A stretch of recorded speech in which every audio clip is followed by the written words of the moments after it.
आणि आता बातमी महत्त्वाची आहे, कारण लाखो लाडक्या बहिणींसाठी ही महत्त्वाची बातमी आहे। विधानसभा निवडणुकीमध्ये गेम चेंजर ठरलेली लाडकी बहीण योजना या संदर्भात मोठा निर्णय घेतला जाऊ शकतो, कारण लाडक्या बहीण या योजनेतील लाभार्थ्यांच्या अर्जांची आता छाननी होणार आहे।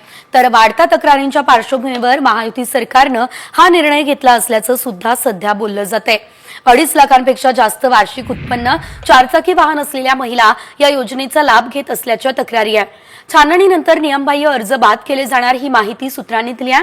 त्यामुळे 2,34,00,000 लाभार्थ्यांपैकी 35 ते 50 लाख महिलांना योजनेच्या लाभावर पाणी सोडावं लागू शकतं।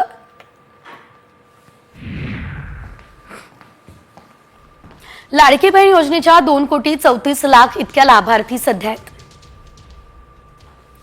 राज्य सरकारकडून 46,000 कोटींची तरतूद ही करण्यात आलेली आहे। 21 ते 65 वय असलेल्या महिलांना या योजनेचा लाभ मिळू शकतो। तर महिलांना दरमहा 1,500 रुपये मिळत आहेत।